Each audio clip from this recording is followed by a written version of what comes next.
नमस्कार, हिंदी खबर देख रहे हैं आप। मैं हूं आपके साथ शीतल शर्मा। पीएम मोदी के वीडियो पोस्ट को डिलीट करने के बाद मेटा ने आपके राष्ट्रीय संयोजक अरविंद केजरीवाल के अकाउंट पर कुछ परिस्थितियों में पाबंदी लगा दी है, लेकिन वजह नहीं बताई गई। जिसके बाद केजरीवाल ने मेटा से सवाल पूछे कि क्या आप किसी दबाव में काम करते हैं। इसका जवाब भी अभी तक उन्हें मिला है। लेकिन सवाल ये कि मेटा अपनी तकनीकी खामियों में कब सुधार करेगा, क्योंकि इससे पहले पीएम मोदी के एक पोस्ट पर भी वो ऐसा एक्शन ले चुका है जिस पर काफी बवाल मचा था। हालांकि मेटा ने प्रधानमंत्री मोदी के वीडियो को पाबंद करने के लिए माफी मांगी थी। उसने स्वीकार किया था कि बड़े स्तर प्रमोशनल एक्टिविटीज के कारण पीएम मोदी का वीडियो भारत के लिए बंद हो गया था। वीडियो को अचानक ही बंद कर देने के कारण केंद्र सरकार ने मेटा से गहरी आपत्ति जताते हुए जवाब मांगा था। लेकिन केजरीवाल के अकाउंट पर प्रतिबंध की वजह मेटा बताने में नाकाम साबित हो रहा है। लेकिन क्यों? सबसे बड़ा सवाल यही है। आज इसी पर बात करेंगे, लेकिन उससे पहले कुछ अहम चीजें आपको बताने की कोशिश करेंगे। आपने मेरा अकाउंट क्यों प्रतिबंधित कर दिया, ये अरविंद केजरीवाल ने अपने एक्स पर पोस्ट किया है। पूरा आपको बताते हैं। उन्होंने कहा कि आपके भारत कार्यालय में मौखिक पूछताछ से पता चला कि मेरा अकाउंट भारत में प्रतिबंधित कर दिया गया है और यह भारत में उपलब्ध नहीं है। क्यों, ये पूछा। अपने कार्यालय में, अपने कार्यकाल में कोई कारण नहीं बता रहा। कोई ये भी नहीं बता रहा कि प्रतिबंध कैसे हटाए जा सकते हैं। लिखे गए सभी ईमेल पर नियमित नोटिफिकेशन के अलावा कोई जवाब नहीं मिला। यह बहुत खराब सेवा है। हमारे प्रधानमंत्री के सामने इतना मत झुको, यह आरोप लगाया, वरना वे आपको भारत में सिर्फ अपना ही अकाउंट चलाने की इजाजत देंगे। यह अरविंद केजरीवाल ने एक्स पर पोस्ट किया है, जो आपके सामने इस वक्त चल रहा है। अब यह सवाल बड़ा बन गया। इसके अलावा देखिए, मेटा अपनी तकनीकी खामियों को कब सुधारेगा, ये कुछ सवाल। नफरत, गलत जानकारी और स्पैम, अकाउंट रिस्ट्रिक्ट कब होता है, ये कुछ जानकारियां आपके सामने। बार बार रिपोर्ट आने पर भी अकाउंट को जो है वो रिस्ट्रिक्ट किया जा सकता है। सिक्योरिटी के कारण हैक होने का शक होता है, उस समय भी अकाउंट को कई बार जो है वो स्ट्रिक्ट कर दिया जाता है। सामुदायिक दिशा निर्देश का उल्लंघन होता है, तब भी रिस्ट्रिक्ट होने की काफी ज्यादा गुंजाइश रहती है। नफरत या गलत जानकारी या फिर स्पैम, गलत तरीके से कोई इस अकाउंट को प्रयोग करना, वहां पर भी मेटा की तरफ या कोई भी सोशल अकाउंट होता है उसकी तरफ कदम उठाए जाते हैं। ये सिक्योरिटी के कारण, हैक होने का शक हो या बाकी अन्य कारण हो। हालांकि अरविंद केजरीवाल के इस मुद्दे पर अभी तक मेटा ने कोई सफाई नहीं दी है, कोई स्पष्टीकरण नहीं दिया है और ना ही कोई बड़ा कारण दिया है कि आखिर अकाउंट को बंद क्यों करना पड़ा। बड़ा सवाल कि आखिर पिछले कुछ दिनों से पहले प्रधानमंत्री नरेंद्र मोदी का अकाउंट या उनका वीडियो एक हटाया गया, उसके बाद अरविंद केजरीवाल के अकाउंट पर भी इस तरह की चीजें निकल कर आने। अब आगे क्या होगा? मेटा टीम 24 से 48 घंटे तक इस पर विचार करेगी। केजरीवाल टीम अपील कर सकती है, यानी केजरीवाल की टीम इस पर पूरी अपील कर सकती है। गलती से हुआ तो अकाउंट नॉर्मल होगा कुछ घंटों के भीतर। अगर गलती से हुआ, मेटा टीम 24 से 48 घंटे में रिव्यू करती है, उसे देखती है कि आखिर वजह क्या है। क्या कोई टेक्निकल खामी है या हैक करने की कोई दिक्कत है या कोई गलत कंटेंट या कोई इस तरह का चीजें अकाउंट पे अपलोड हुई हैं। ये तमाम चीजें हर तरीके से इसे वेरीफाई किया जाता है। उसके बाद कोई बड़ा रीजन या कोई बड़ा कारण इस पर दिया जाता है। अब देखना ये बहुत दिलचस्प होगा कि आखिर मेटा को लेकर क्या कुछ चीजें निकल कर आती हैं। क्या मेटा की सर्विस में कोई बड़ी दिक्कत हो रही है या कुछ अन्य कारण है, ये आने वाले समय में पता लगेगा। मैं सीधे अपने मेहमानों का रुख करना चाहूंगा। मेरे साथ दो खास मेहमान इस वक्त जुड़ चुके हैं। आम आदमी पार्टी से प्रवक्ता मनीष झा साहब हैं, बहुत बहुत स्वागत सर आपका हमारे साथ जुड़ने के लिए और समय के लिए। दीपक शर्मा जी कांग्रेस प्रवक्ता हैं, बहुत स्वागत दीपक जी, बहुत शुक्रिया आपने समय दिया और हमारे साथ जुड़े। शुरुआत आम आदमी पार्टी के प्रवक्ता से करेंगे, मनीष झा जी। मनीष झा जी, सबसे पहले तो ये समझना चाहेंगे, चूंकि पहले पीएम मोदी का वीडियो भी हटाया गया था, उसके बाद माफी भी मांगी गई, लेकिन अब अरविंद केजरीवाल ने एक्स पर पोस्ट करते हुए दावा किया है कि उनका जो मेटा अकाउंट है वो प्रतिबंधित कर दिया गया है। क्या वजह रही? अभी तक आपकी तरफ से क्या कार्रवाई की गई है? पिछले 15-20 दिनों में जो घटनाक्रम हुआ है, इस प्रकार से प्रधानमंत्री जी का वीडियो हो या चाहे और भी लोगों का जो वीडियो हो, विपक्षी पार्टियों का, के नेता का जो एजिटेशंस कर रहे हैं, जो लोग छात्र नेता या जो ग्रुप्स वहां पे जंतर मंतर पर देश के मुद्दाओं को, पेपर लीक के मुद्दाओं को जोर शोर से उठा रहा था, तो कहीं न कहीं उनके जो सोशल मीडिया हैंडल्स को किया गया है। ये देखिए, देश में लोग सर बोलिए। देश है हमारा, उस पर कहीं ना कहीं हमारी आजादी पर एक चोट है, गहरा चोट है, जो कि वर्तमान सरकार जब वो चारों तरफ से घिरते हुए दिख रही है पूरे देश में, जब आप देख रहे हैं कि आज तमाम जो राष्ट्र मीडिया है जो कि अडानी और अंबानी के द्वारा संचालित की जा रही है, जहां पर वो विपक्षी पार्टियों के चीजों को लोकतांत्रिक रूप से, स्वतंत्र रूप से दिखा नहीं पा रही है। ऐसे में हमारे पास सोशल मीडिया का एक जरिया रह जाता है, और अगर उस पर भी अगर ऐसा सिंबॉलिक और ऐसा भी सप्रेस करने का प्रेशर लगाया जाए केंद्र सरकार के द्वारा, तो मुझे लगता है एक लोकतांत्रिक जो ढांचा है उस पर चोट पहुंचाने की कोशिश है। तो कहीं ना कहीं देश देख रहा है, दुनिया देख रही है, और अब ये चीजें राष्ट्र से उठकर अंतर्राष्ट्रीय मंच पर जा रहा है। लोग भी समझ रहे हैं किस प्रकार से, और आपने देखा कि 24 घंटा से कम समय में जैसे ही प्रधानमंत्री का वीडियो डिलीट किया गया, उन्होंने उनको मेटा वाले को बुला लिया। अरे इनके पास क्या और भी काम नहीं है? देश में और भी लोकतांत्रिक चीजें हैं, देश में और भी मुद्दाएं हैं, आप अन्य चीजों पर आपका ध्यान नहीं जा रहा है।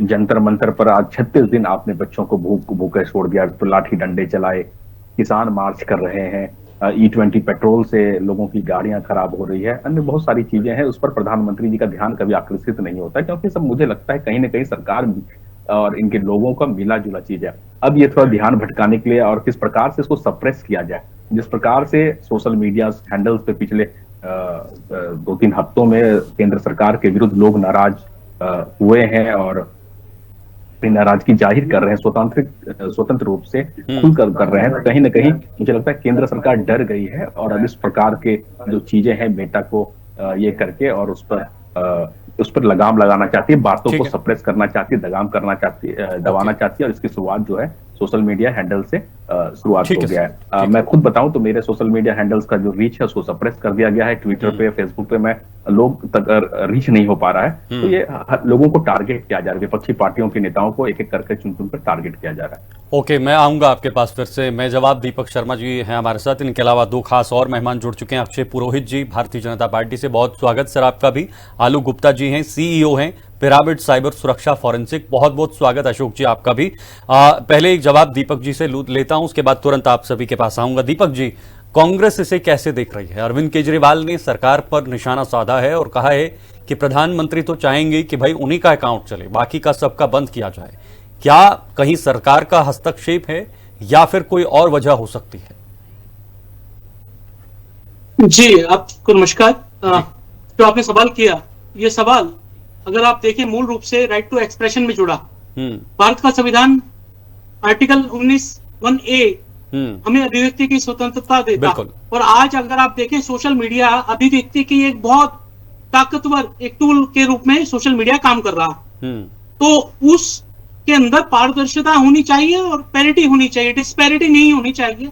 आज का विषय आप जाकर देखें तो ये पैरिटी डिस्पैरिटी से जुड़ा कि किस तरह से अगर कुछ अकाउंट्स को अगर मान लो बंद किया जाता है, कुछ अकाउंट्स पे जल्दी सुनवाई होती है, तो ऐसा नहीं होना चाहिए, क्योंकि कॉन्स्टिट्यूशन भी हमें इक्वल राइट देता है। राइट टू हियर भी जो हमें इक्वल मिला हुआ है, तो मेटा उसके अंदर डिस्पैरिटी नहीं कर सकता।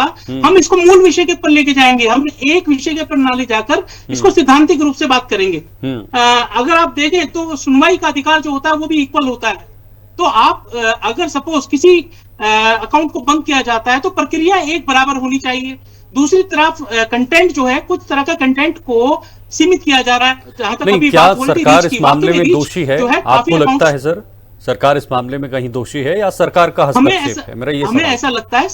हाँ जी, हमें ऐसा लगता है सरकार को इस पे स्थिति स्पष्ट करनी चाहिए और मेटा को भी इस पे स्टेटमेंट देनी चाहिए। हमें ऐसा लगता है कि मेटा दबाव में काम कर रहा है, लेकिन मेटा को भी स्थिति साफ करनी चाहिए और सरकार को भी ये स्थिति साफ करनी चाहिए कि उनका मेटा के ऊपर कोई दबाव नहीं, स्पष्ट रूप से। क्योंकि पीएम मोदी का वीडियो हटाया गया, पीएम मोदी का वीडियो भी मेटा की तरफ से हटाया गया, लेकिन आपने माफी मांग ली गई है, तो इससे क्या निष्कर्ष निकलता है? जी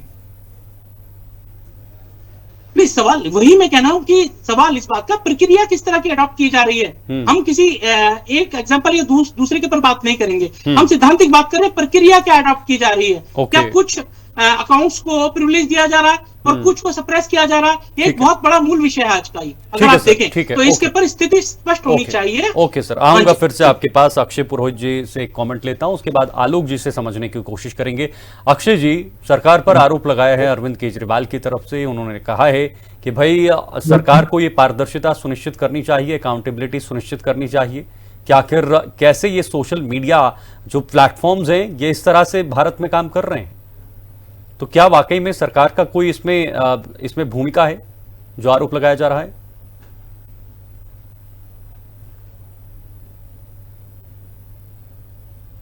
सर फोन को अनम्यूट कर दीजिएगा सर।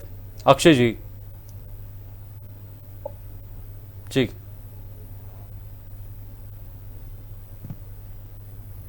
जी, आपको आवाज आ रही है? जी जी बिल्कुल आ रही है सर। विपक्ष आरोप लगाने के लिए तो जिस तरीके से देश आजाद है वैसे विपक्ष भी आजाद। अरविंद केजरीवाल जी को ये सोचना चाहिए कि अभी एक हफ्ते के बीच में ही प्रधानमंत्री जी का जो सोशल मीडिया पर अकाउंट था वो भी मेटा के द्वारा बंद किया गया। उसको लेकर के सरकार ने एजेंसी और उस कंपनी के द्वारा लगातार बात हुई, उनका एक डेलीगेशन भी आया जिससे लगातार बात हुई कि इसके पीछे रीजन क्या है कि बार बार इस तरीके के जो भी पोस्ट आते हैं वो कहीं ना कहीं रुकते हैं। जब देश के प्रधानमंत्री के साथ ये काम हो सकता है तो भैया अरविंद केजरीवाल कौन है? अरविंद केजरीवाल, भाई ये जो गलती हुई है वो मेटा की तरफ से हुई है। नहीं, लेकिन जवाबदेही कौन सुनिश्चित करेगा सर?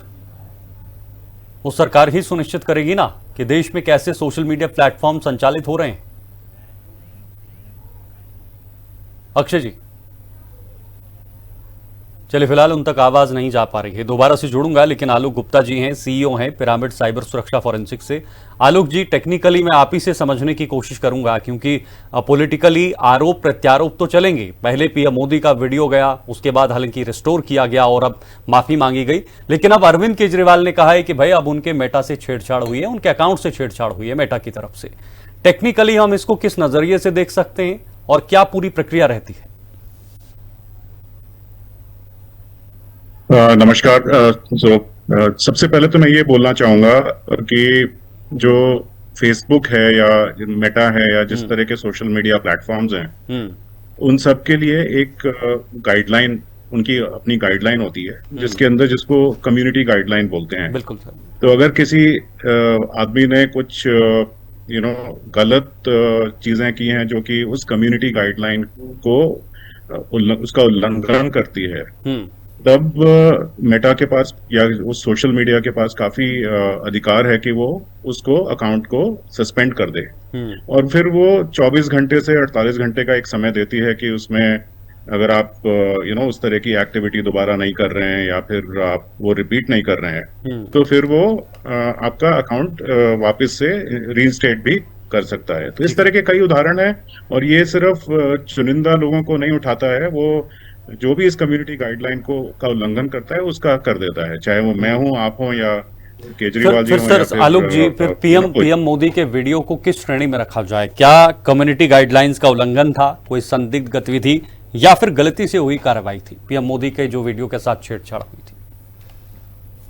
इसमें जो मैंने जहां तक थोड़ी सी इन्वेस्टिगेशन की है या जांच की है उसमें यह है कि ये कुछ एआई के जो मॉडल्स हैं, क्योंकि ये जो जितने भी अब प्लेटफॉर्म हैं सोशल मीडिया के वो सब एआई के माध्यम से चल रहे हैं। बिल्कुल। तो अगर पीछे अगर कोई एआई का एल्गोरिथम बैठा हुआ है जो कि कई दफे हैल्यूसिनेट भी कर सकता है। हैल्यूसिनेट का मतलब होता है कि एआई जरूरी नहीं है कि हर सवाल का जवाब प्रॉपरली दे, वो क्योंकि वो ट्रेनिंग मोड में होता है। बिल्कुल। तो इसमें ये आरोप लगाया गया है कि ये जो वीडियो हटाया गया है वो एक एआई संचालित एल्गोरिथम के थ्रू हटा दिया गया है, क्योंकि उसमें जो लोग ऑपोजिशन में थे या जो लोग उसके अगेंस्ट थे उनकी आवाज को एम्पलीफाई कर दिया गया और जो प्रधानमंत्री मोदी साहब का जो वीडियो है उसको सप्रेस कर दिया गया। तो ये ह्यूमन एक्ट नहीं है, ये एआई के माध्यम से एक टेक्नोलॉजी के माध्यम से इस चीज को संचालित किया गया। ठीक है, लेकिन सर आपको नहीं लगता कि केजरीवाल ने इतने सवाल पूछे हैं तो जवाबदेही होनी चाहिए, उन्हें ये पता लगना चाहिए कारण का कि आखिर वजह क्या है, किस वजह से मेटा ने अकाउंट को रिस्ट्रिक्ट किया है?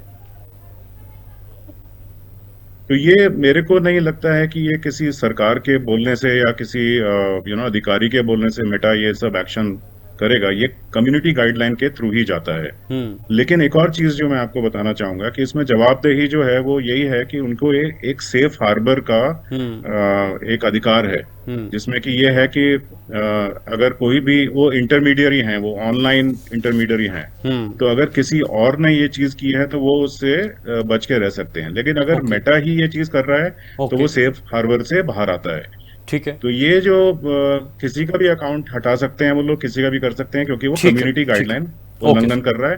और आप जो बोल रहे हैं जवाबदेही किसकी है या सरकार को क्या करना चाहिए, तो उसके लिए लॉज एंड रूल्स प्लेस में हैं जो कि इस पे एक्शन लिए जा सकते हैं, जो कि मोदी सरकार कर भी रही थी मोदी जी की वीडियो के लिए। ठीक है, आऊंगा फिर से आपके पास मनीष झा साहब। मनीष झा साहब, आपने बहुत प्यार से सुना होगा, आलोक जी ने पूरा एल्गोरिदम समझाया ही कि आखिर वीडियो कैसे डिलीट होता है या वीडियो कैसे हटाया जाता है, टेक्निकली इन्होंने समझाया।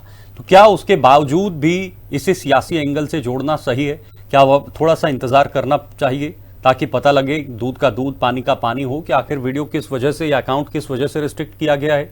क्या अहम इसका मुख्य कारण हो सकता है?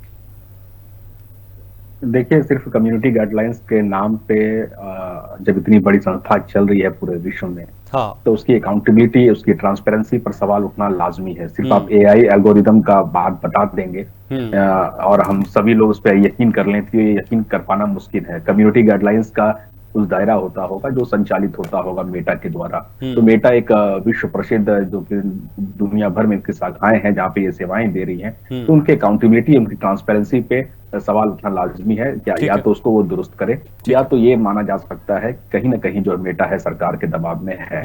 तो देखिए, अब स्थिति जो भी होगा आने वाले समय में स्पष्ट होगा। मुझे टेक्निकली रूप से रोकूंगा, माफी चाहूंगा। ठीक है, मुझे इतना जरूर पता है कि जब इतनी बड़ी प्लेटफॉर्म चल रही है पूरे विश्व में, बहुत माफी चाहूंगा सर, आगे नहीं बढ़ सकता, मेरा समय खत्म हो रहा है। अक्षय जी, मनीष जी, दीपक जी, आलोक जी, बहुत शुक्रिया आप सभी का सर जुड़ने के लिए और समय देने के लिए। फिलहाल बड़ी खबर है, अतीक अहमद के छोटे बेटे की हादसे में मौत हुई है, आपको बताना चाहेंगे, लेकिन बड़ी खबर आपको बताएंगे उससे पहले वक्त एक छोटे से ब्रेक का। आप देखते रहिए हिंदी खबर।